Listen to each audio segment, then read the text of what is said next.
రెండోసారి మూడోసారి అధికారంలోకి వస్తాం. గోవాలో పక్కనున్నటువంటి గోవాలో మూడోసారి అధికారంలోకి వచ్చాం.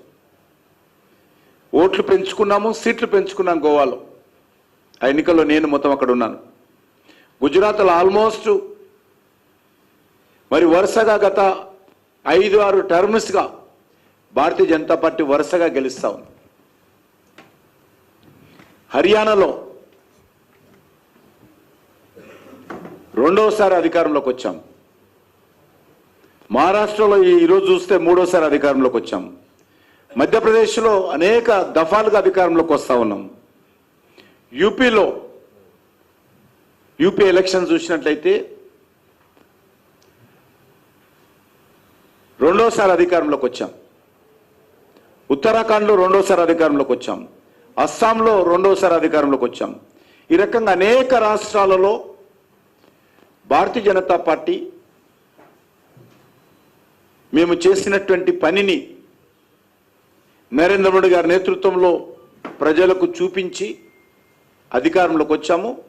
ఈసారి మరొకసారి మహారాష్ట్ర మూడోసారి అధికారంలోకి వచ్చి మనకు అద్దం పడతా ఉంది.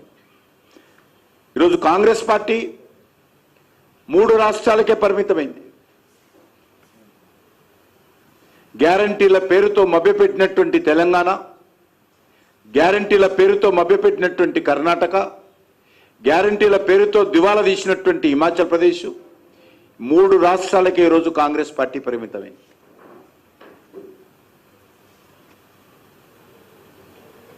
అంతేకాదు ఈరోజు అనేక రకాల బై ఎలక్షన్స్లో ఇక యూపీ మాదే అని చెప్పి ప్రచారం చేసుకున్నటువంటి సమాజ్వాదీ పార్టీ. విచిత్రం ఏంటంటే 9 శాసనసభ స్థానాలకు ఉప ఎన్నికలు జరిగితే కాంగ్రెస్ పార్టీ భారతీయ జనతా పార్టీని అడ్డుకోవాలి, భారతీయ జనతా పార్టీ గెలవకూడదు అని చెప్పి ఒక్క సీటు కూడా పోటీ చేయకుండా 9కి 9 సీట్లు సమాజ్వాదీ పార్టీకి కాంగ్రెస్ పార్టీ అప్పగించింది బై ఎలక్షన్స్లో. అయినప్పటికీ కూడా అక్కడ 7 సీట్లు, 9 సీట్లలో 7 సీట్లు భారతీయ జనతా పార్టీ మాకు అలయన్స్ పార్టీ గెలిచింది.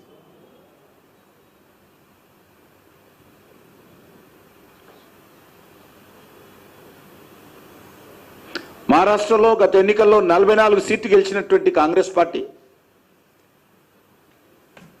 ఈరోజు అలయన్స్లో శివసేన లాంటి పార్టీతో కూడా కలిపి అలయన్స్లో పోటీ చేస్తే లాస్ట్ టైం గెలిచినటువంటి సీట్లలో సగం సీట్లు కూడా గెలపలేనటువంటి పరిస్థితి మహారాష్ట్రలో ఏర్పడింది.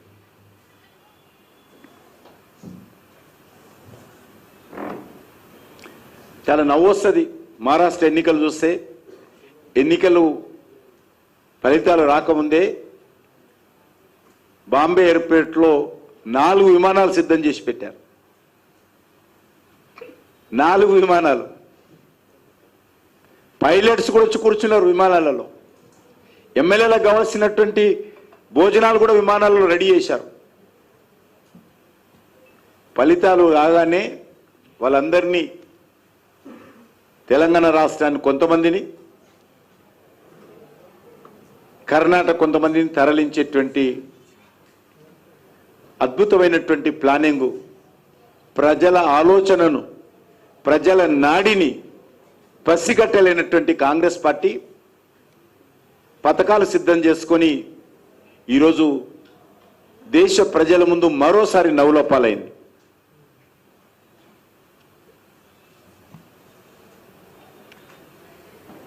శివసేన ఉద్ధవ్ ఠాక్రే నేతృత్వంలో ఉన్నటువంటి శివసేన, ఒరిజినల్ శివసేన కాదు, బాలాసాహెబ్ ఠాక్రే శివసేన ఏక్నాథ్ షిండే నేతృత్వంలోకి వెళ్ళింది. పార్టీ పేరు కానీ, పార్టీ గుర్తు కానీ ఏక్నాథ్ షిండే గారి నేతృత్వంకి వెళ్ళింది. ఉద్ధవ్ ఠాక్రే నేతృత్వంలో ఉన్నటువంటి పార్షియల్ శివసేన రాహుల్ గాంధీతో కలిసి బాలాసాహెబ్ ఠాక్రే యొక్క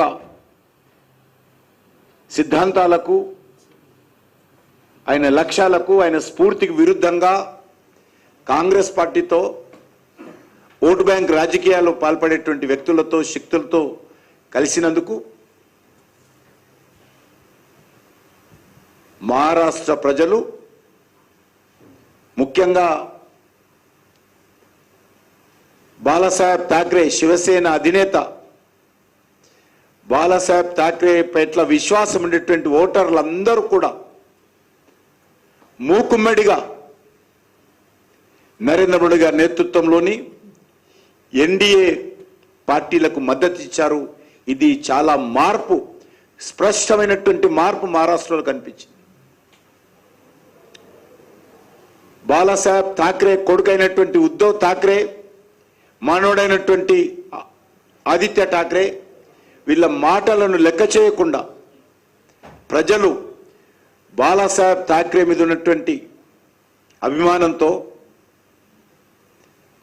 ఆయన ఆలోచన విధానంతో, ఆయన స్ఫూర్తితో కొడుకును కూడా లెక్క చేయకుండా శివసేనకు, వాళ్ళతో కలిసినటువంటి పార్టీలకు సరిగ్గా బుద్ధి చెప్పడం జరిగింది. ఈరోజు ఆ వచ్చిన కొన్ని సీట్లు, ఉద్ధవ్ ఠాక్రేకి వచ్చినటువంటి కొన్ని సీట్లు కూడా శివసేన ఓట్లు కాదది, శివసేన వ్యతిరేక ఓట్లతో ఆ సీట్లు వచ్చాయి. కూడా నిజమైనటువంటి శివసేన టోటల్గా నరేంద్ర మోడీ గారి నేతృత్వంలో ఎన్డీఏ పక్కన చేరింది. ప్రజలు చాలా చైతన్యవంతులైన విషయం మరొకసారి మహారాష్ట్ర ఎన్నికల్లో స్పష్టమైంది. శివసేన పెట్టింది ఎందుకు, శివసేన ఏ లక్ష్యాల కోసం పెట్టారు, ఆయన కొడుకు పార్టీని ఎవరి చేతిలో పెట్టాడు, దానికి వ్యతిరేకంగా ప్రజలు ఏ రకంగానైతే శివసేన ఎమ్మెల్యేలు ఉద్ధవ్ ఠాక్రే మీద తిరుగుబాటు చేశారో, మహారాష్ట్ర ప్రజలు కూడా ఉద్ధవ్ ఠాక్రే మీద తిరుగుబాటు చేసి బాలాసాహెబ్ ఠాక్రే యొక్క ఆలోచన విధానంతో నరేంద్ర మోడీ గారి నాయకత్వానికి అండగా నిలబడడం అనేటువంటిది ఎన్నికల్లో మరొక ప్రత్యేకతని సందర్భంగా మనం చేస్తాం. మహారాష్ట్ర ప్రజలు వారసత్వం చూడలే, మహారాష్ట్ర ప్రజలు బాలాసాహెబ్ యొక్క ఆలోచన విధానాన్ని చూశారు, ఆ యొక్క పార్టీ యొక్క సిద్ధాంతాన్ని చూశారు, బాలాసాహెబ్ ఠాక్రే యొక్క స్ఫూర్తిని చూశారనే విషయాన్ని ఈ సందర్భంగా మనం చేస్తా ఉన్నాం.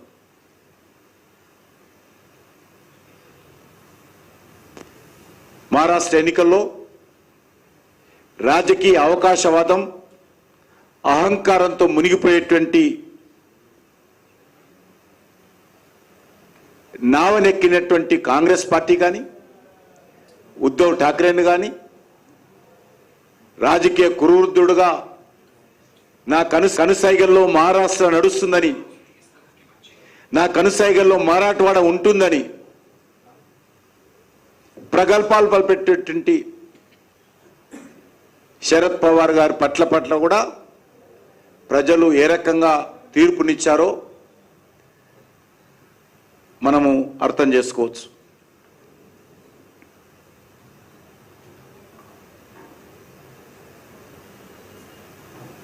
నూట 2 సీట్లలో పోటీ చేసినటువంటి కాంగ్రెస్ పార్టీ ఇంకా సీట్లు వస్తా ఉన్నది, తగ్గుతా ఉన్నది. ఇంకా 18 సీట్లు 20 సీట్లకు చేరుకున్నది.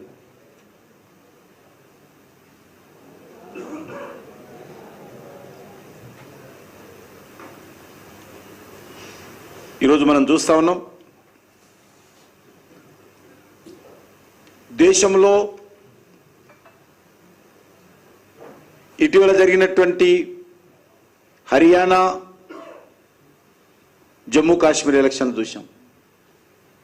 జమ్మూ కాశ్మీర్లో అత్యధికమైనటువంటి ఓట్లతో, గతంలో ఎన్నడూ లేనటువంటి సీట్లతో జమ్మూ కాశ్మీర్ యొక్క ప్రజలు మద్దతు కూడగట్టుకున్నాం. హర్యానాలో ఎవరు ఊహించని విధంగా అత్యధికమైనటువంటి సీట్లతో హర్యానాలో భారతీయ జనతా పార్టీ ప్రభుత్వం వచ్చింది. ఈరోజు వచ్చినటువంటి ఫలితాలు చూసినట్లయితే ఒక ప్రత్యేకమైనటువంటి పరిస్థితుల్లో జార్ఖండ్లో మేము అనుకున్నటువంటి లక్ష్యాలను నిలబెట్టకపోయినా మా పాత్ర మేము పోషించాము. గతంలో సీట్లు కానీ ఓట్లు కానీ మాకు అంతే వచ్చాయి. కానీ మహారాష్ట్రలో చూస్తే మా ఓట్ల సంఖ్య, సీట్ల సంఖ్య చాలా గణనీయంగా మహారాష్ట్రలో భారతీయ జనతా పార్టీకి రావడం జరిగింది.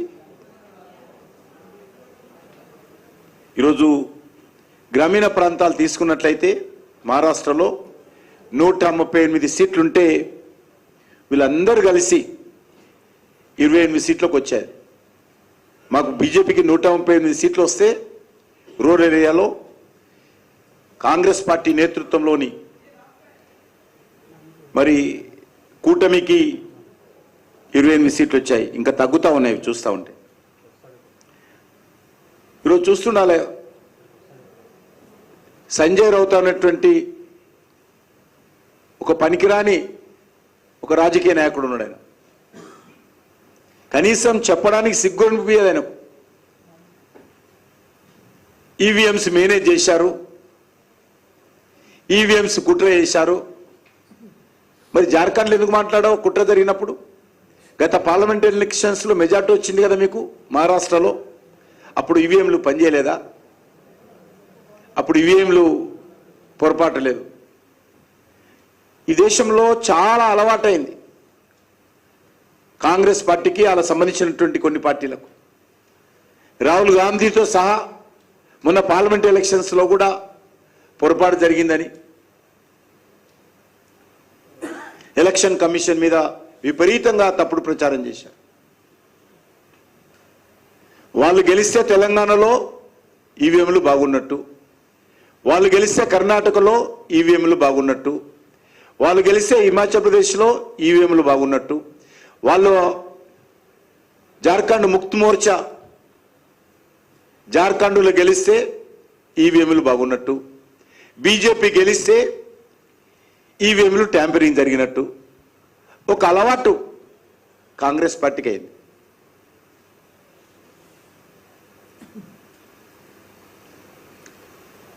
రాజ్యాంగబద్ధమైనటువంటి సంస్థలను నిర్వీర్యం చేయడము, ఇతర దేశాలకు వెళ్ళి భారతీయ జనతా పార్టీ పట్ల, భారతదేశం పట్ల, నరేంద్ర మోడీ పట్ల విషయం చల్లడము, దేశ వ్యతిరేక కార్యక్రమాలు చేపట్టడము కాంగ్రెస్కి అలవాటైంది. ఈరోజు జరిగినటువంటి ఉప ఎన్నికల్లో కూడా భారతీయ జనతా పార్టీ ఇతర పార్టీలకు సంబంధించినటువంటి సీట్లలో కూడా పాగా వేసింది. ఇంకా పూర్తిస్థాయి ఫలితాలు రాలేదు. 2 పార్లమెంట్ సీట్లుంటే నాందేడు సీటును బీజేపీ నిలబెట్టుకునేటువంటి ప్రయత్నం చేస్తుంది. ఫలితాలు పూర్తిగా వస్తాయి. అదేవిధంగా రాహుల్ గాంధీ రాజీనామా చేసినటువంటి సీట్లో బీజేపీ గట్టి పోటీ, ప్రధాన ప్రతిపక్షంగా పాత్ర అక్కడ మరి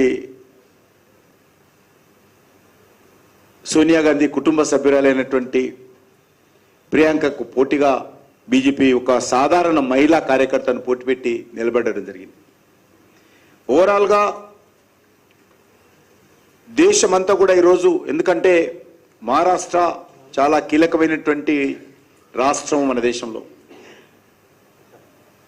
ఉత్తరప్రదేశ్ అతిపెద్ద రాష్ట్రమైనప్పటికీ మహారాష్ట్ర ఆర్థిక రాజధాని మన దేశానికి.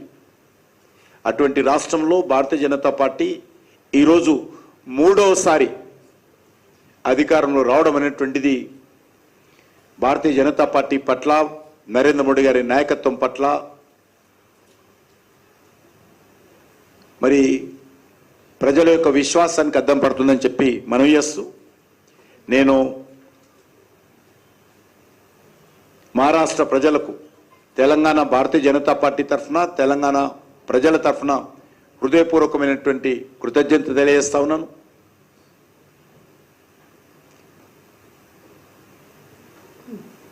ఈరోజు ఎన్డీఏ భాగస్వామ్య పార్టీలైనటువంటి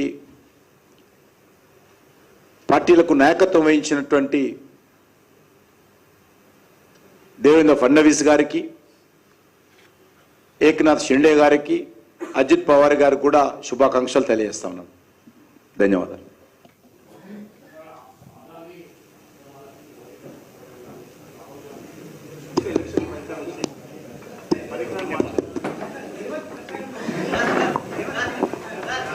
మహారాష్ట్రలో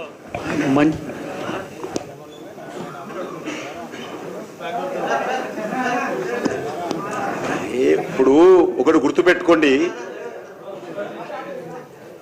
రేవంత్ రెడ్డి ప్రచారం పనిచేయలేదు. రేవంత్ రెడ్డి తెలంగాణ ప్రజలకు సంబంధించినటువంటి కోట్ల రూపాయలు ఆయన పార్టీ తరఫున వసూలు చేసి మహారాష్ట్రకు పంపించినా కూడా పనిచేయలేదనే విషయం అర్థం చేసుకోండి.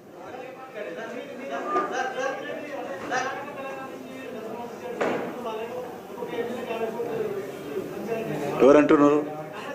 నేను తెలంగాణ గురించి మాట్లాడుతున్నా. తెలంగాణకైతే తెలంగాణ నుంచే